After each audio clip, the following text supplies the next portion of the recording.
Okey, tuan-tuan dan puan-puan, kita sambung kembali ya dengan prinsip yang ke-12. Yang mana prinsip ke-12 ni adalah mengamalkan pengurusan risiko yang berkesan. Jadi apa yang kita kena tahu tentang pengurusan risiko ni ya? Okey, di dalam buku panduan tadbir urus ni ada dinyatakan ya berkenaan dengan pengurusan risiko, yang mana ia adalah satu proses melindungi sumber dan alat aset koperasi daripada kerugian.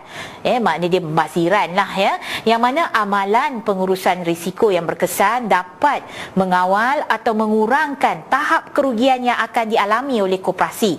Jadi apa yang perlu dibuat? Lembaga perlu mewujudkan satu jawatan kuasa pengurusan risiko, yang mana dia perlu mengadakan ataupun mewujudkan rangka kerja dan tata cara yang mencukupi bagi memastikan memantau dan mengawal risiko yang material ya. Kemudian dia perlu adakan prosedur serta sistem dan kawalan dalaman untuk menilai, mengukur, mengawal, memantau dan melaporkan segala risiko. Itu adalah berkenaan dengan prinsip yang ke-12 yang untuk memastikan ya bahawa sumber dan aset koperasi adalah dilindungi. Okey, kita beralih kepada prinsip yang ke-13 tuan-tuan dan puan-puan. Apa yang kita katakan ataupun diperkatakan di dalam prinsip ke-13 ni? Dalam prinsip ke-13 ni, kalau kita lihat yang dipaparkan di hadapan tuan-tuan dan puan-puan ni, dia adalah berkenaan dengan pengendalian koperasi secara telus akan mengukuhkan lagi tadbir urus koperasi. Jadi ketelusan ni kita nak dapat di mana? Kalau kita lihat dalam koperasi ya, mesyuarat agung lah yang akan orang kata apa diberi makluman-makluman ataupun laporan-laporan tertentu. Jadi di sini apa yang kita katakan telus di sini adalah berkenaan dengan pelaporan, bukan sahaja keuangan tapi laporan pengurusan juga perlu dibuat secara telus demi mempertingkatkan disiplin dan tadbir urus yang baik di dalam sektor koperasi. Jadi orang kata kita perlu dedahkan perkara-perkara yang tertentu sebagai contohnya untuk nak membuktikan ketelusan. Laporan jawatan kuasa audit dalaman berbanding dengan laporan juru audit luar. Sedangkan kita tahu JAD menjalankan kerja-kerja auditnya untuk keseluruhan koperasi.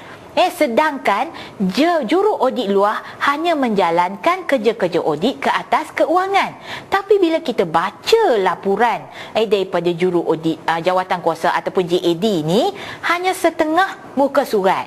Tidak ada apa-apa yang dinyatakan yang orang kata apa secara materialnya. Tetapi bila kita lihat di dalam laporan juru audit luar, dah ada 4-5 muka surat yang menceritakan tentang ketidakpatuhan terhadap orang kata apa batas-batas perundangan berkaitan dengan keuangan. Ini menunjukkan apa? Tidak ada ketelusan. Bila tidak telus begini menunjukkan bahawa akan membawakan kepada orang kata apa gambaran yang tidak tepat tentang keadaan koperasi kita. Jadi anggota kita tak tahu apa sebenarnya yang berlaku di dalam koperasi kita ini ya. Sebab itulah orang kata apa perlunya laporan, terutama sekali laporan lembaga. Jadi lembaga ni ada berapa orang? Kalau tidak kita tak kenal siapa pengerusi, siapa setiausaha, siapa bendahari, dan kemudian jawatan kuasa yang diketuai oleh lembaga-lembaga ini. Kemudiannya kekerapan mengendalikan mesyuarat lembaga. Jadi orang kata kita kena tahulah, kita kena tengok mana lembaga yang orang kata apa tak datang mesyuarat selalu tu, maknanya dia terimalah habuan dia dalam mesyuarat agung ya tuan-tuan dan puan-puan.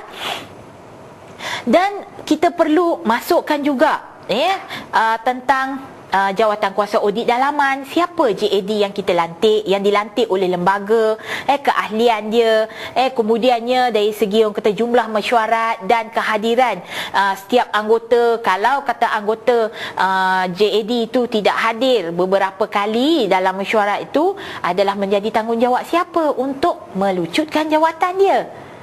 Jadi kita tengok siapa yang lantik, dialah yang kena tamatkan perkhidmatan, iaitu lembaga perlu menamatkan perkhidmatan sekiranya ada JAD yang tidak menjalankan tugas dia dengan betul. Jadi orang kata kalau kata laporan-laporan ini dapat orang kata tunjukkan dengan baik, maka orang kata dia akan memberi gambaran yang sebenar dan memudahkan anggota koperasi membuat keputusan. Itu yang dinyatakan di dalam prinsip yang ke-13. Okey, kita terus kepada prinsip yang ke-14 tuan-tuan dan puan-puan.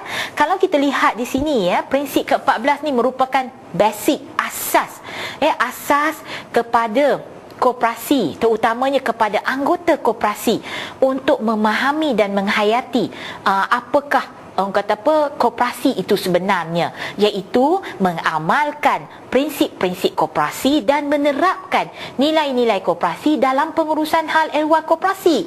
Kalau kata nak menguruskan hal ehwal koperasi ni, kita dah jatuh kepada lembaga kita. Jadi di sini bukan sahaja orang kata lembaga kena tahu, tapi sebenarnya daripada anggota itu sendiri, di mana jadi macam-macam kita boleh orang kata kita boleh terapkan dulu. Sebab kita kena terapkan dulu, kita perlu hayati, fahami dan orang kata kita hayati dia, barulah kita boleh amalkan. Amalkan makna dia lembaga lah yang mengamalkan prinsip-prinsip koperasi. Berapa prinsip koperasi tuan-tuan dan puan-puan? Kita orang kata imbas balik dalam modul kita yang pertama dulu. Prinsip-prinsip koperasi ni digariskan ada 7 prinsip. Yang mana ketujuh prinsip ini orang kata kita akan tengok, kita akan fahami dia. Apa yang pertamanya? Keanggotaan sukarela dan terbuka. Yang keduanya, kawalan demokratik oleh anggota. Ketiganya, penglibatan ekonomi oleh anggota. Keempat, autonomi dan kebebasan. Kelima, pendidikan latihan dan maklumat. Keenam, kerjasama antara koperasi, dan akhirnya mengambil berat terhadap masyarakat. Jadi kita kena tahu itu merupakan asas yang mana dia bersekali dengan nilai-nilai yang telah saya ceritakan kepada tuan-tuan dan puan-puan, iaitu nilai asas dan nilai etika yang mempunyai hubungan di dalam takbir urus yang baik. Okey, itu secara umum yang kita kena tahu berkenaan dengan prinsip-prinsip dan nilai-nilai koperasi yang terdapat di dalam prinsip yang ke-14. Okey, seterusnya kalau kita lihat, ini merupakan prinsip yang terakhir lah ni, iaitu prestasi koperasi hendaklah dinilai berlandaskan kepada pencapaian tahap kepuasan anggota terhadap kualiti dan perkhidmatan yang disediakan.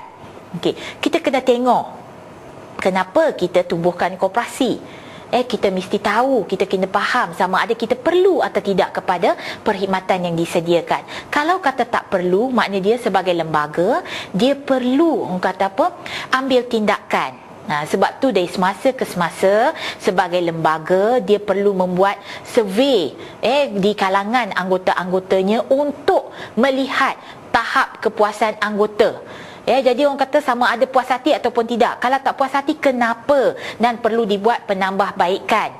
Jadi orang kata sama ada perkhidmatan yang disediakan itu orang kata diperlukan ataupun tidak. Jadi orang kata kalau kata tak diperlukan lagi, maka lembaga perlu kata sama ada nak ditutup aktiviti tersebut ataupun kita buka kepada aktiviti-aktiviti yang lain. Untuk memastikan orang kata baliknya adalah perpaduan di dalam koperasi, iaitu di dalam nilai asas koperasi. Sebabnya bila kita puas hati, dia akan wujud perpaduan di dalam koperasi. Jadi orang kata dalam semua prinsip ini daripada tadi, daripada prinsip pertama sehingga prinsip yang ke-15 ni, orang kata apa, tidaklah orang kata wajib kepada tuan-tuan dan puan-puan. Jadi tuan-tuan dan puan-puan boleh orang kata lihat yang mana yang perlu untuk dimasukkan ataupun dibangunkan di dalam kod etika koperasi. Jadi untuk memastikan orang yang akan mengambil orang kata alih tanggungjawab lembaga itu dapat meneruskan orang kata dia punya tugas dan tanggungjawab itu dan supaya sempurna. Sebab kita nakkan supaya apa yang saya boleh katakan di sini tuan-tuan dan puan-puan, bahawa takbir urus yang baik ni adalah membentuk keharmonian, bukannya konflik. Kita tak nak konflik sebab kita tahu dalam koperasi dia orang kata apa, mementingkan kepada kesejahteraan, perpaduan. Jadi itu yang kita hendak, iaitu takbir urus yang baik, membentuk keharmonian, bukannya konflik. Jadi saya rasa setakat ini sahaja modul saya berkenaan dengan takbir urus koperasi. Saya harap tuan-tuan dan puan-puan dapat memanfaatkan maklumat yang telah diberikan untuk dibawa balik ataupun diguna pakai di dalam koperasi tuan-tuan dan puan-puan.